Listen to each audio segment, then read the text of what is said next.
본문은 예수님의 장례식에 관한 내용입니다. 예수님의 장례식과 관련해서 오늘 크게 두 가지 주제로 말씀을 드리려고 합니다.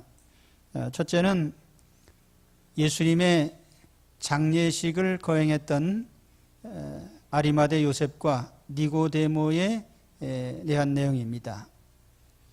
이들이 예수를 믿는 사람들이었으나 숨기고 있다가 이때에 자신의 모습을 드러냈습니다.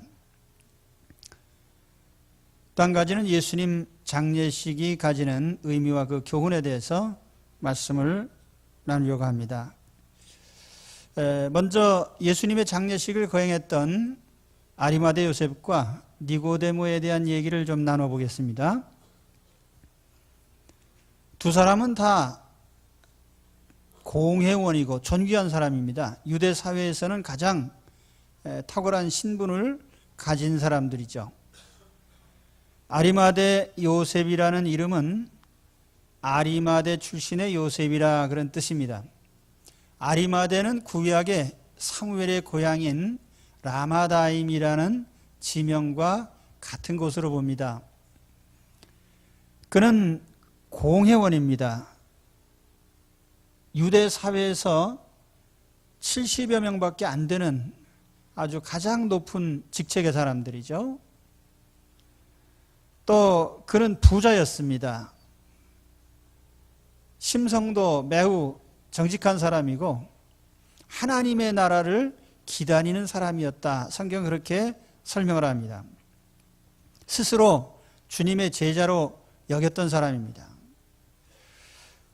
또 한 인물은 니고데모입니다. 요한복음에 세 차례 나타나는데 첫 번째는 요한복음 3장에 밤중에 예수님 찾아와서 내가 어떻게 하면 천국에 갈 수 있습니까? 하고 물으러 왔던 사람이죠.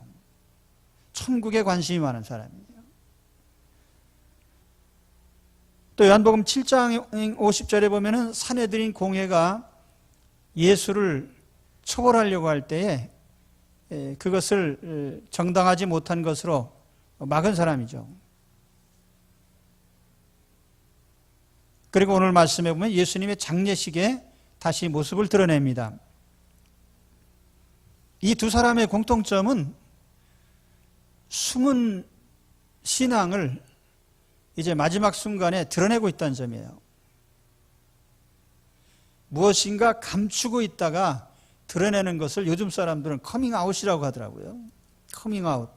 밖으로 나왔다는 뜻인데 뭔가 감추고 있다가 드러냈다는 것이에요. 요셉과 니고데모는 예수님의 제자였습니다. 자칭 스스로도 예수 믿는 사람으로 간주했는데 단 자기의 믿음을 드러내지는 않았습니다. 숨기고 있었어요. 오늘 말씀에 38절에 보면 아리마대 사람 요셉은 예수의 제자이나 유대인이 두려워 그것을 숨기더니, 또 니고데모에 대해서는 밤중에 예수님을 찾아왔던 사람이라고 그렇게 설명을 합니다. 밤중에, 낮에는 사람들 눈이 무서워서 예수님 만나는 것을, 예수님 믿는 것을 드러내지 못했던 사람이죠. 이 사람들이 이제는 백주의 예수님을 이제 믿는 사람으로서 자신의 신분을 드러내고 있습니다. 우리가 우리 신앙을 숨기는 것을 이제 몇 가지로 생각해 볼 수가 있습니다. 첫째는 박해가 다가올까 봐 무서워서 숨기는 경우입니다. 내가 예수 믿는 것 드러냈을 때 사람들이 나에게 여러 가지 고통을 줄 겁니다. 이 당시에 보면은 예수님이 십자가에 못 박혀 죽으셨지만은 사도들 역시 다 순교당했고요.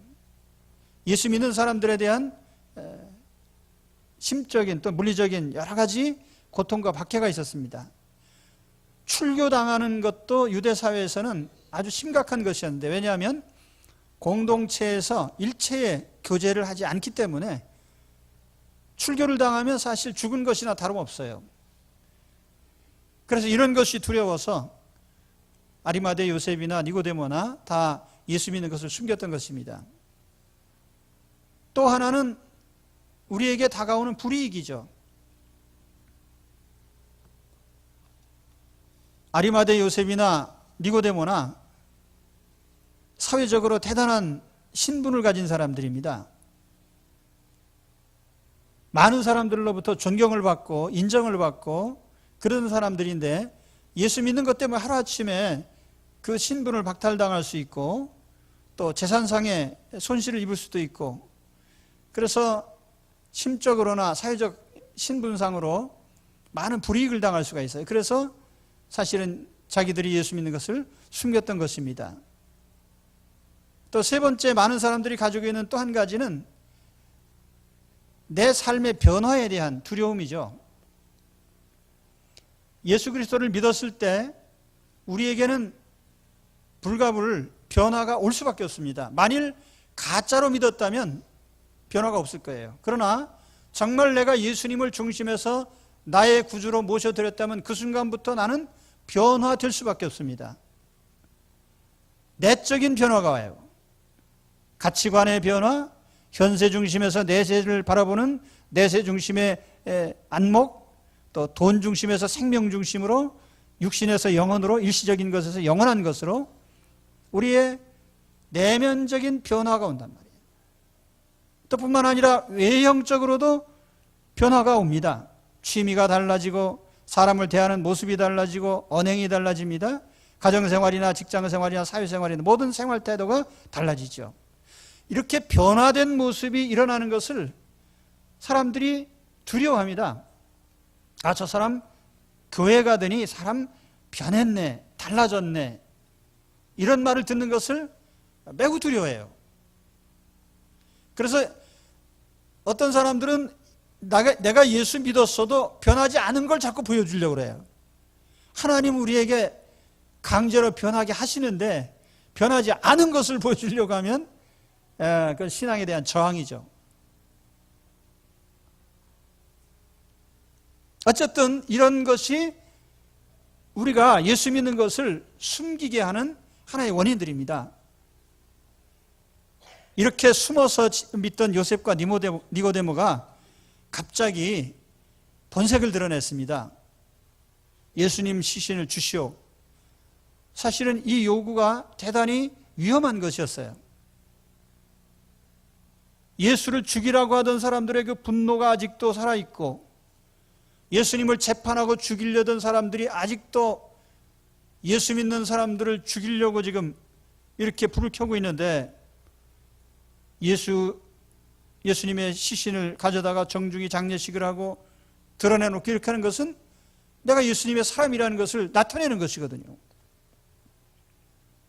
그런데 이들은 이제 자기들이 어떤 불이익을 당한, 박해를 당하든 손해를 보든 또는 다른 사람들이 뭐라고 하든 상관 않고 이제 예수님을 믿는 자라는 사실을 드러냈습니다.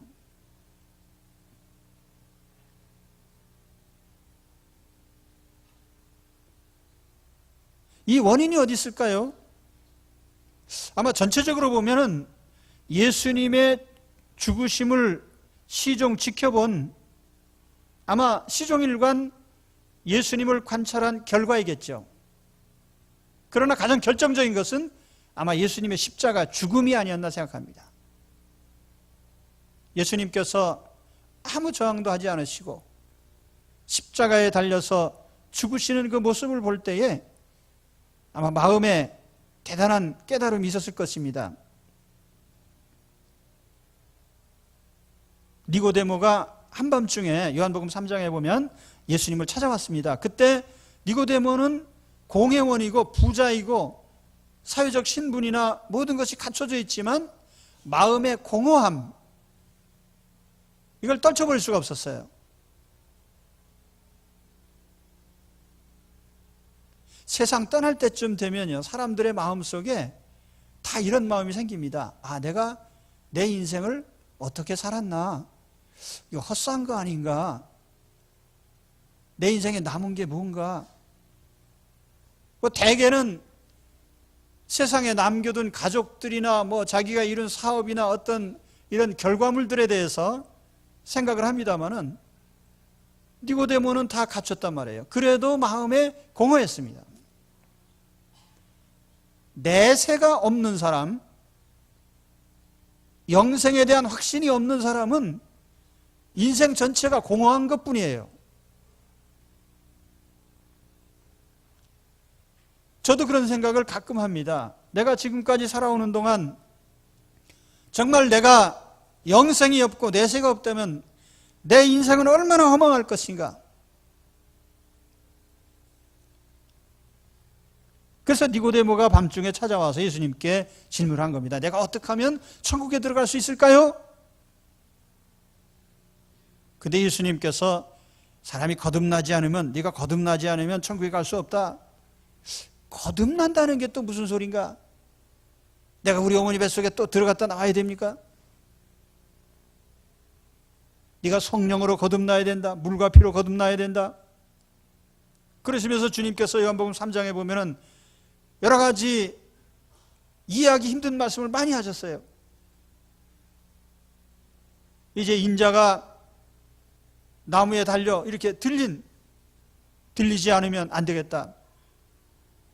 하늘에서 왔으니 하늘로 도로 가야 된다.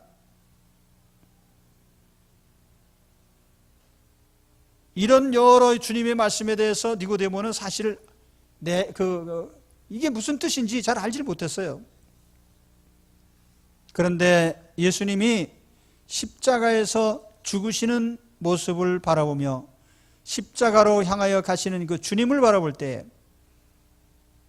그는 이제 예수님을 구주로 확신을 하게 된 것입니다. 예수님이 구주시구나.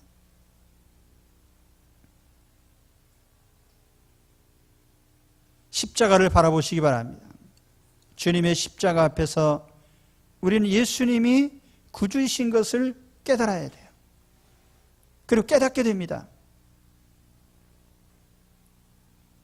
그리고 이제는 확신을 가지고 사람들 앞에 내가 예수 믿는 사람이라는 것을 드러내게 됩니다. 오늘 예수 믿는 신앙을 확연히 드러낼 수 있기를 바랍니다. 나는 예수 믿는 사람이요 라는 것을 드러낼 수 있기 바랍니다. 가톨릭 신자들을 보면은 성호를 긋는 습관이 있어요. 그래서 성호를 그으면은 저 사람 가톨릭 신자구나.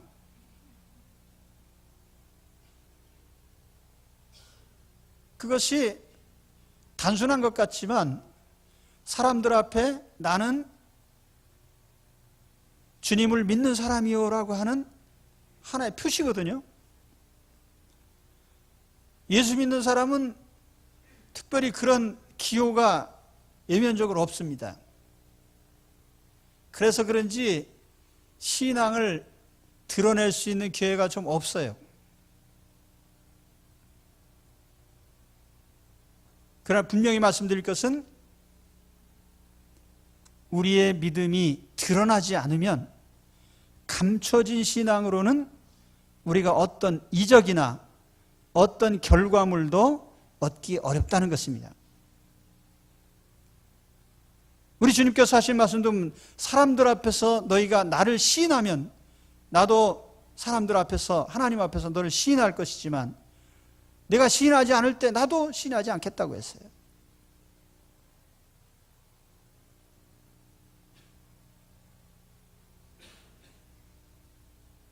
내가 예수 믿는 사람이라는 것을 드러낼 수 있는 기회가 꼭 말로만 해야 될까요?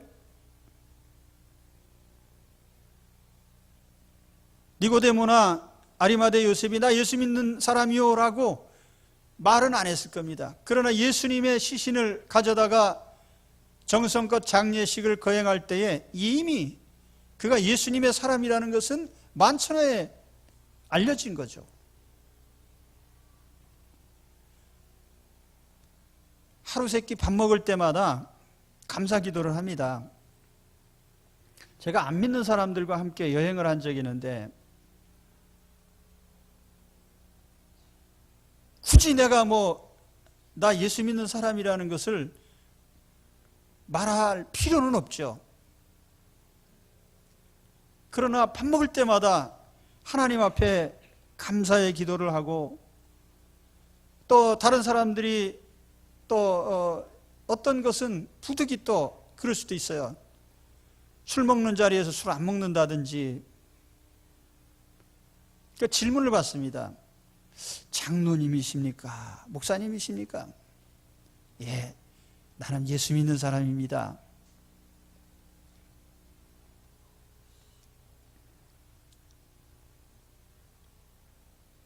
그래서 나에게 불이익이 오거나 또는 손해가 나거나, 글쎄 그런 일이 혹 있을 수는 있는지 모르겠지만 제가 살아본 결과로 내가 예수 믿는 것을 드러냈기 때문에 불이익을 당한 것은 별로 없습니다.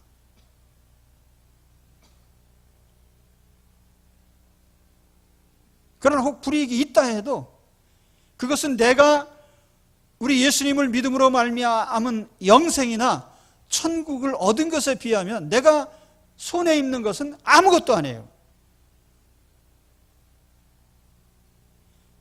이 확신이 없다면 우리는 내가 예수 믿는 것을 드러내지 못합니다.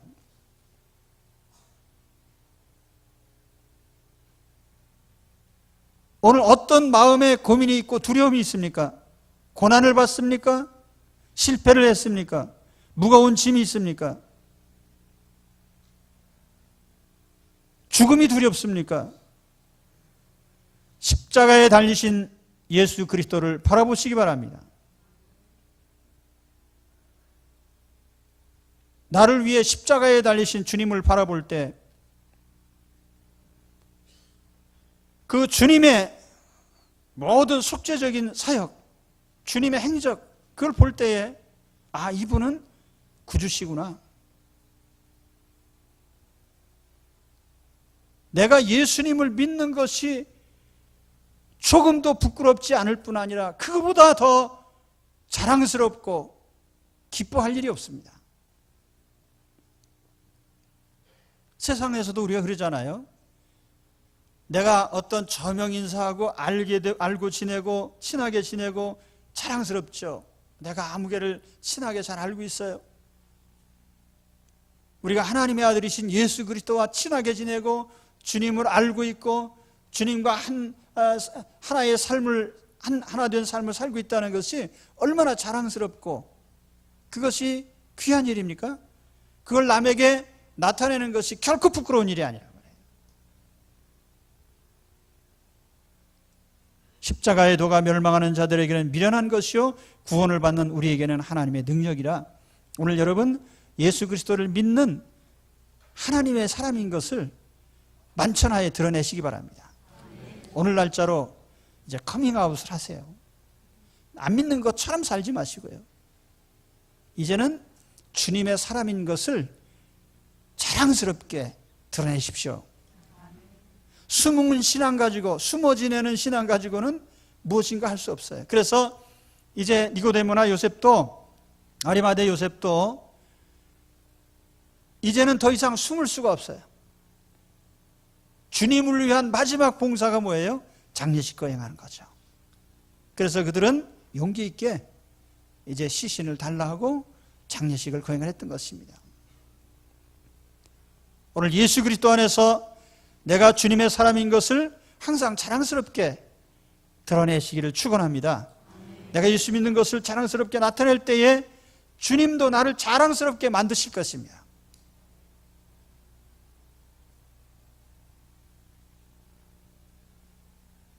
이제 또 한 가지 주제, 예수님 장례식에 대한 얘기를 하겠습니다. 예수님 장례식이 오후 3시쯤에 운명을 하셨기 때문에 해지기 전에 장례식을 거행하는 것이 유대인의 관례입니다. 대략 3시간 정도밖에 시간적 여유가 없었어요. 로마 사람들은 사형수를 그냥 짐승밥이 되도록 내버렸습니다. 그런데 유대인들은 또 장대에 달려 죽은 사람, 저주받은 사람이라 해서 흰놈의 골짜기라고 하는 곳에 갖다 던져버렸습니다. 그런데 예수님은 그런 염려할 것이 없이 아주 정중하게 장례식이 거행되었습니다. 예수님 장례식의 중요성은 우리가 두 가지로 생각해 볼 수가 있어요. 하나는 예수님 죽음에 대한 최종적인 확인이다.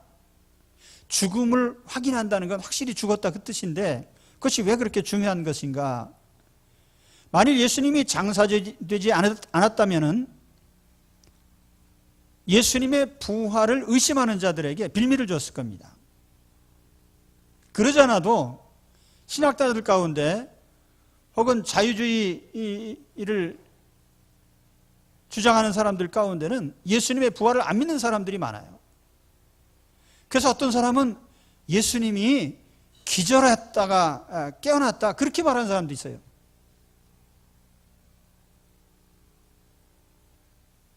하여튼 이상한 사람들이 많아요. 그 성경 해석하는데 이제 과학 신봉자들이죠. 기적을 안 믿는 사람들.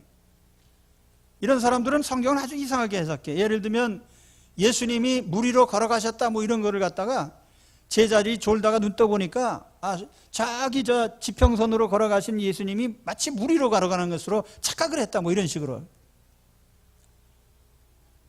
그러니까 예수님의 부활도 기절했다 일어났다 한단 말이에요. 그런데 분명히 성경은 이 점에 대해서 강조합니다. 예수님은 무덤 속에 장사 지내셨습니다. 그래서 무덤 속에 들어가 계셨고 예수님의 죽음은 그걸로 확인이 됐어요. 지난 시간에도 말씀드렸지만 예수님이 십자가에 달리셨을 때 죽은 거기에 매달린 죄수들이 죽었는지를 확인하기 위해서 군병들이 그 죄수들을 확인을 합니다. 죽지 않았으면 다리를 부러뜨려서 빨리 죽도록 했어요. 예수님은 이미 돌아가셨기 때문에 그래도 확인하는 의미에서 심장을 칼로 찔렀죠. 창으로. 물과 피가 나온 것으로 죽음이 확인이 됐습니다. 그런데 이제 그보다 더 이제 무덤 속에 들어가는 것으로 주님의 죽음은 확실하게 확인이 된 겁니다. 예수님은 모든 사람들의 죄를 대신하셔서 죽으셨고 그 죽음은 가짜 죽음이 아니라 확실한 죽음이셨습니다. 또 한 가지 주님의 장례식 무덤은 낮아지심의 종점이다. 낮아지심의 종점. 예수님은 사람의 몸으로 오실 때부터 이제 낮아지기 시작하셨습니다. 이걸 우리가 예수님의 비하의 과정 이렇게 얘기를 하는데 비하, 낮아지심. 마국간에 나시고 가난한 목수집에 사시고 공생에 시작하실 때에 예수님은 거처도 없이 지내셨고 또는 노숙을 하시고 굶주리시고 그래도 대접이라도 받으셔야 되는데 오히려 붙잡혀서 신문당하고 채찍질당하고 마침내는 십자가에서 못이 박히고 죽으셨습니다. 그런데 그것도 제일 낮은 곳이 아니에요. 예수님의 생애 중에 가장 낮아지신 거죠. 무덤까지 내려가신 거예요. 더 이상 이제 내려갈 데가 없어요. 낮아지심의 종점이다.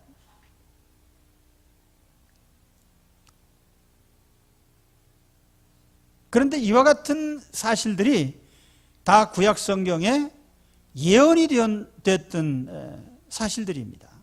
예수님은 예언대로 낮아지시고 예언대로 부활하시고 그래서 바울은 고린도전서 15장에 성경대로 죽으시고 성경대로 부활하셨다 그런 말씀을 합니다. 예수님은 모든 사람들의 죄를 대신하셔서 확실하게 죽으셨습니다. 대신 죽으셨습니다. 또 가장 낮은 자리까지 내려가셨습니다. 예수님의 장례식으로 그것이 이제 마지막 확인이 되었습니다. 그럼 이런 예수님의 장례식이 오늘 우리에게 주는 교훈이 무엇인가? 두 가지만 말씀드립니다. 첫째는 육체의 소중함에 대한 인식입니다. 만일 우리 몸이 쓸모없다거나 혹은 죽은 이후에 우리 몸은 전혀 필요 없는 것이라면 이런 장례식은 필요가 없겠죠. 39절에서 40절까지 보시면 예수님의 장례식이 비록 짧은 시간에 거행됐지만 매우 정중하게 거행된 것을 볼 수가 있어요. 일찍이 예수께 밤에 찾아왔던 니고데모도 모략과 침향 섞은 것을 100리트라쯤 가지고 온지라 예수의 시체를 가져다가 유대인의 장례 법대로 그 향품과 함께 세마포로 쌌더라. 거기 예수님 장례식을 어떻게 거행했는지 아주 상세히 설명하고 있습니다. 예수님의 장례식은 매우 정중하게 거행이 됐습니다. 우선 사회적으로 가장 훌륭한 신분의 사람들이 공회원들에 의해서 또 겉으로만 아니라 마음에서 존중하는 마음으로 장례식을 거행을 했습니다. 주님이 묻힌 무덤은 가장 훌륭한 무덤이에요. 아리마대 요셉의 무덤이라고 했는데 당시의 무덤은 여러 형태가 있어요. 수직으로 밑으로 파서 묻기도 하고 또는 이렇게 바위로 된 직벽 옆을 뚫어서 동굴처럼 뚫어서 만든 그런 무덤도 있고 여러 형태가 있었는데 예루살렘은 이건 뭐 3,000년, 4,000년 된 도시입니다. 그렇기 때문에 수천 년 동안 거기에 거주했던 사람들이 무덤을 파고 사람을 묻고 했기 때문에 그 매장지가 그렇게 넉넉하지는 않습니다. 어떤 분이 얘기한 거 보니까 예루살렘 그 주변에 가장 좋은 무덤은 뭐 우리나라 사람들이 말하는 좋은 무덤은 뭐 좌청령 우백호에 뭐 어떻게 뭐 이런 그런 그걸 뭐라고 하죠? 예? 그 뭐라고 합니까? 그 풍수지리. 예. 그래서 이제 거기에 맞는 좋은 자리를 하는데 유대인들이 보는 좋은 무덤 자리는 어떤 거냐면 이렇게 대개는 비탈에 동굴을 파서 뚫어놓은 무덤이에요. 저도 그런 무덤에 좀 들어가 본 적이 있는데 어떤 무덤이 이렇게 무덤 속에 들어가면 큰 동굴이 있고 동굴 안에 다시 관을 하나씩 넣을 수 있도록 또 이렇게 구멍을 파서 거기다 넣어 놓습니다. 가족 무덤도 이제 그런 식으로 만들죠. 근데 이런 무덤은 많지 않아서 예루살렘 주변에 한 500개 정도 있었다.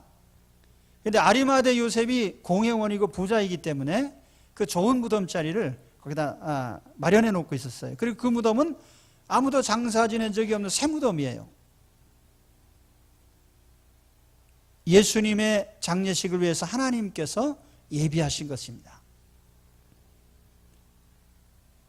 뿐만 아니라 예수님은 세마포로 유대인의 장례법을 따라서 세마포로 잘 이렇게 감싸고 거기에 향수가 또 사용이 됐습니다.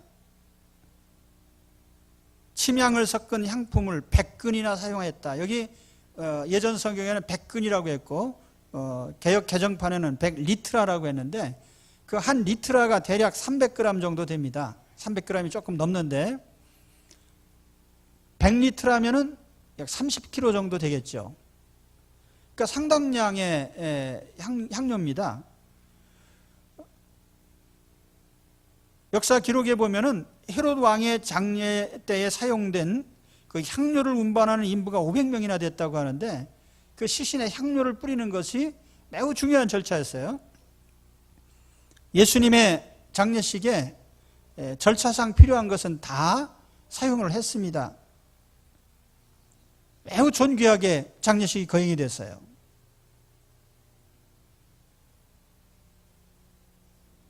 어떤 이단자들 초대교회에 보면은 이렇게 육체를 경시하는 그런 이단자들도 있습니다.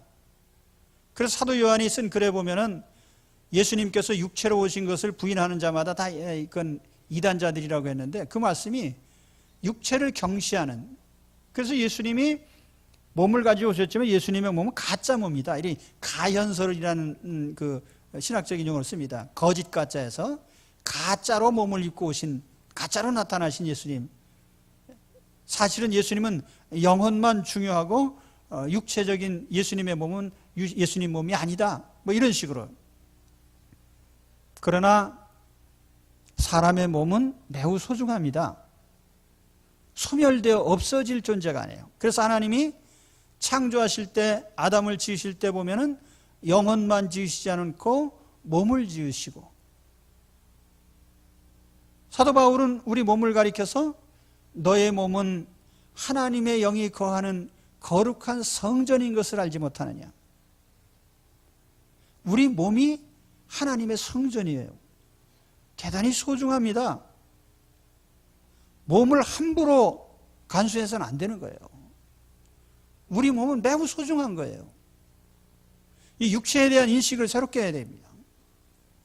만일 우리의 몸이 불필요하거나 값없는 것이라면 주님께서 부활하시지도 않았을 것이고, 주님의 장례식을 이렇게 정중히 거행할 필요도 없었을 것이고, 오늘 우리의 장례식도 역시 정중하게 거행할 필요가 없을 겁니다.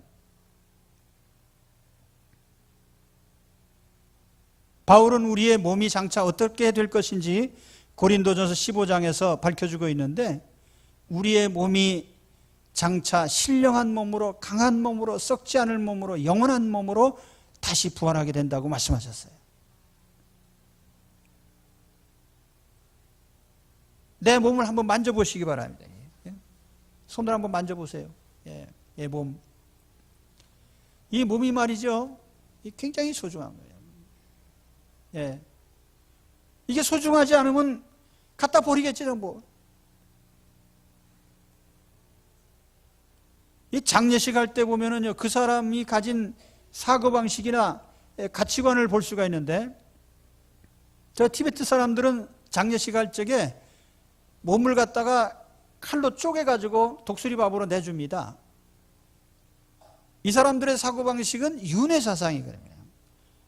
몸이나 영혼이나 상관도 안 하고, 그저 사람도 소로 태어났다, 말로 태어났다, 지렁이로 태어났다, 계속 이렇게. 그러니까 그 몸에 대한 개념이 영혼에 대한 개념과 차이가 없습니다. 그러나 분명히 성경은 우리의 몸이 하나님의 성령이 거하는 전이고 우리 영혼을 담고 있는 거룩한 그릇입니다. 그렇기 때문에 사람의 몸과 짐승의 몸을 같은 등급으로 취급해서는 안 되는 것입니다. 동물 애호가 여러분, 사람 몸과 짐승의 몸은 같은 등급이 아니에요.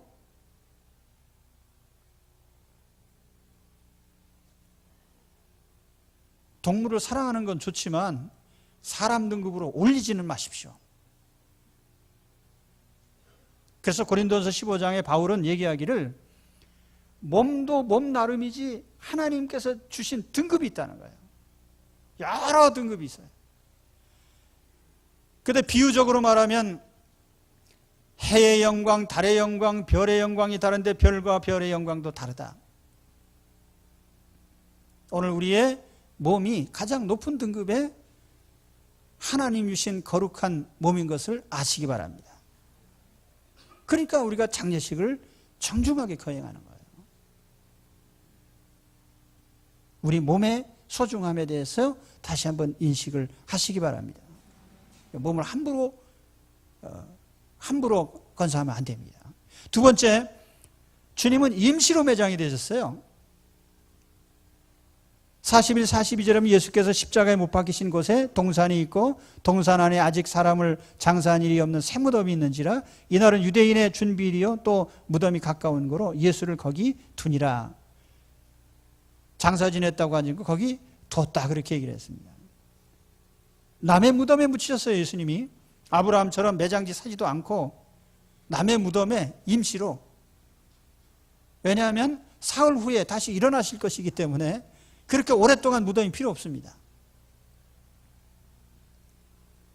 요즘 매장지 문제가 심각하죠. 제가 처음 목회 시작할 때요, 장례식이 있으면 대개 장지가 어디였느냐면 일산 정도 됐어요. 일산 사람들 요즘은 일산 굉장히 좋은 동네인데 거기 사실은 매장지가 많이 있던 데입니다. 그래서 이제 일산이 꽉 차니까 그 다음에 조금씩 양주 쪽으로 나가더니 그 다음엔 저기 충청도, 음성, 진천 이런 쪽으로 내려가요. 산 사람도 서울에서 쫓겨나면 변두리로 갔다가 거기서 또 쫓겨나면 저 지방으로 가는데 죽은 사람도 서울 근처에 자리가 없으면 저쪽 지방으로 쫓겨납니다. 근데 이상한 것이 다른 지목은 다 용도 변경이 수월하게 되고 또 다른 용도로 많이 전용이 됩니다. 뭐 용도 변경할 수 있죠. 무덤 자리는 이것은 1000년 동안 그 자리에 무덤이에요. 계속. 그러니까 만일 우리 4천만 명이 다 한 자리씩 차지하고 있으면 큰일 납니다. 그래서 요즘에는 화장들을 또 많이 하셔요. 그러니까 옛날에는 장례식 할 때 입관 예배, 발인 예배, 학원 예배 이렇게 하는데 요즘 학원 예배 대신에 화장터에서 예배를 드립니다. 어쨌든 우리의 몸은 땅에서 영원히 지낼 게 아니에요. 사흘 만에 일어나든 주님이 오실 때 다시 일어나든 어쨌든 우리는 흙으로 돌아갔다가 다시 일어납니다. 요즘에 법적으로 보면 아마 20년 정도 기간으로 매장하고 몇 번 더 연장을 해서 60년까지인가요? 제가 그 법이 어떻게 되는지 잘 모르겠는데 아무튼 매장을 무한대로 하도록 하지 않습니다. 그러니까 여러분 죽은 다음에 좋은 무덤에 묻히려고 애쓸 필요가 하나도 없습니다. 그 어떤 분이 돌아가시면서 나 묻을 자리 있으면 땅콩이나 심어라 그랬거든요. 근데 아무튼 여러분 죽은 다음에 어디 묻히는 거 그다지 중요한 거 아니에요. 왜냐하면 우리는 다시 살아나는 것이 중요하지. 그래서 우리가 무덤에 들어갈 때도 소망으로 들어가야 됩니다. 다시 일어날 것을 생각하면서요. 나는 부활이요 생명이니 나를 믿는 자는 죽어도 살겠고 무릇 살아서 나를 믿는 자는 영원히 죽지 아니하리니 내가 이것을 믿느냐. 아멘. 믿느냐고 물었으니까 대답을 하셔야죠. 예수님께서 그렇게 말씀하셨거든요. 사도 바울은 온갖 박해 속에서도 부활 소망을 인하여 나는 산다. 부활 소망을 인하여 나는 고난도 받는다.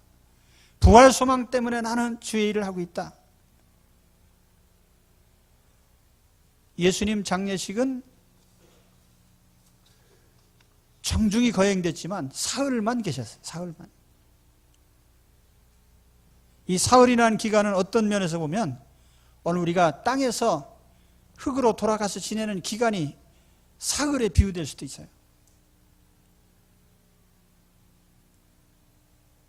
그러므로 여러분 부활 소망을 가지고 땅에 묻히시기 바랍니다.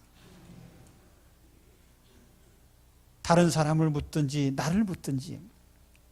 어떤 분들 보니까 또 자식들이 장례식 잘 거행해달라고 돌아가시기 전에 무덤도 잘 만들어 놓으시고 가묘도 만들어서 아주 잘 치장도 해 놓으시고 그런데 후손들이 돌아가신 후에 화장을 했어요.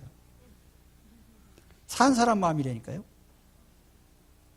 그 사실은 우리가 죽은 다음에 어떻게 되느냐, 우리 몸, 땅에서 어떻게 되는 게 아니에요. 한 사흘 정도 있다 일어나듯이 주님께서 일으키실 때 다 부활하기 때문에 사실 우리는 죽는 게 아니라 자는 것이고요. 부활을 준비하는 것입니다. 무덤에 너무 신경 쓰지 마세요. 자, 오늘 우리 예수님의 장례식과 관련돼서 몇 가지 말씀드렸습니다. 먼저 아리마대 요셉과 니고데모에 대해서 말씀드렸어요. 이 두 사람은 예수님을 마음에 믿기는 했지만 숨어서 믿던 사람이에요. 그런데 이제 마지막 순간에 내가 예수 믿는 사람이요 하고 드러냈습니다. 마음에 확신이 섰기 때문에. 우리도 마찬가지죠. 우리가 예수 믿는 사람인 것을 많은 사람 앞에 드러내십시오. 그렇게 할 때에 내 자신에게도 풍성한 하나님의 은사가 임하고 풍성한 삶을 누릴 수가 있고 신앙을 드러내는 속에 다른 사람을 감화시킬 수 있고 변화가 일어나고요. 신앙을 드러낼 때에 하나님의 일을 할 수가 있습니다. 또 예수님 장례식에 대해 말씀드렸습니다. 우리 주님의 장례식, 죽음에 대한 확인이요, 예수님의 낮아지심의 종점입니다. 이 죽음을 바라보면서요, 예수님 장례식 때 우리의 몸은 부활할 몸이기 때문에, 또 영원히 살 몸이기 때문에 우리 몸은 소중하다는 점 말씀드렸어요. 그래서 정중하게 예를 갖춰서 정성껏 모신 것입니다. 그러나 땅에 묻힌 것은 잠깐이기 때문에 남의 무덤을 빌려서 잠깐 누워 있었던 것처럼 우리는 땅에 묻혀도 부활할 날을 바라보고 묻히는 것입니다. 부활 소망을 가지고 무덤으로 들어가셔야 됩니다. 오늘 주님의 장례식을 통해서 많은 은혜가 있으시기를 축원합니다. 기도하겠습니다.